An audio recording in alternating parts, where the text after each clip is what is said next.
Jesus as a Muslim. The concept of Jesus as a Muslim may seem surprising to many, especially to those who have only been exposed to traditional Christian teachings.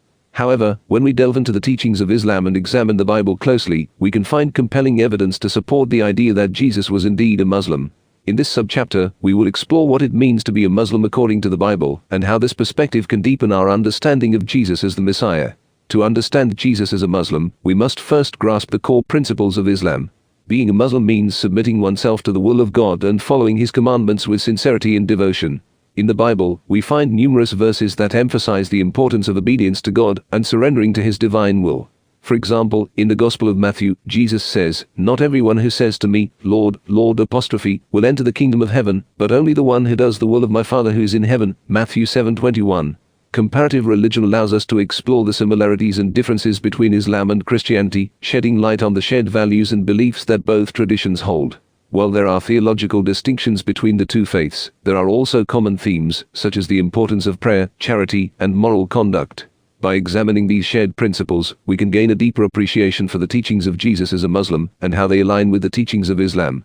Biblical interpretations play a crucial role in understanding the concept of Jesus as a Muslim. Scholars have pointed to various passages in the Bible that can be interpreted in a way that supports the idea of Jesus following the principles of Islam. For instance, in the Gospel of John, Jesus declares, "I can do nothing on my own.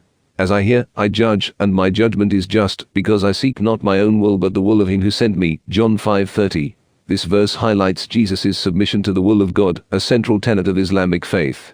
Religious history provides valuable insights into the early Christian church and its relationship to Islam. The historical context in which Christianity emerged sheds light on the diverse theological perspectives that existed within the early Christian community. By examining the historical interactions between Christians and Muslims, we can gain a deeper understanding of the complex relationship between these two faith traditions and how they have influenced each other over the centuries. In conclusion, exploring the concept of Jesus as a Muslim opens up a rich tapestry of theological, historical, and spiritual insights that can deepen our understanding of the Messiah. By delving into the biblical evidence, comparative religion, and historical context, we can appreciate the profound wisdom and teachings of Jesus as a Muslim. This perspective can also foster interfaith dialogue, inspire social justice efforts, and enrich our spiritual practices as we seek to follow in the footsteps of the Prophet Isa. Jesus as a Muslim.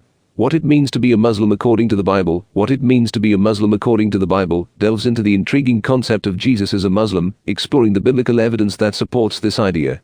Many may be surprised to find that there are verses in the Bible that align with Islamic beliefs and practices. By examining these passages, we can gain a deeper understanding of what it truly means to be a Muslim. When we think of what it means to be a Muslim, we often think of submission to the will of God. In the Bible, we find verses that emphasize the importance of surrendering to God's plan, such as Matthew 26:39, where Jesus prays, "My Father, if it is possible, may this cup be taken from me. Yet not as I will, but as you will." This act of submission mirrors the core tenet of Islam, which teaches believers to submit to the will of Allah. Comparative religion plays a crucial role in understanding the similarities and differences between Islam and Christianity. By examining the teachings of Jesus through the lens of Islamic beliefs, we can uncover common ground between the two faiths. This exploration can lead to greater mutual understanding and respect between Christian and Muslim communities. Biblical interpretations offer insight into how certain passages can be interpreted to support the idea of Jesus as a Muslim. By analyzing these texts, we can uncover hidden meanings and connections that shed light on Jesus' teachings and his relationship to Islam. This deeper understanding can enrich our spiritual practices and inform our beliefs about the afterlife. Theological implications of Jesus being considered a Muslim are profound, as they challenge traditional interpretations of Christian doctrine. By engaging in interfaith dialogue, we can explore how the concept of Jesus as a Muslim can foster greater understanding and cooperation between different religious communities. This dialogue can also inspire efforts towards social justice and peace, as we come together to work towards a common goal of serving God and serving humanity. In conclusion, what it means to be a Muslim according to the Bible offers a fresh perspective on the teachings of Jesus and their relationship to Islam. By delving into the historical context of the early Christian church and exploring the theological implications of Jesus as a Muslim, we can gain a deeper appreciation for the shared values and beliefs that unite us across religious divides. This subchapter encourages readers to engage in thoughtful reflection and dialogue as we seek to understand and embrace the diverse spiritual traditions that enrich our world.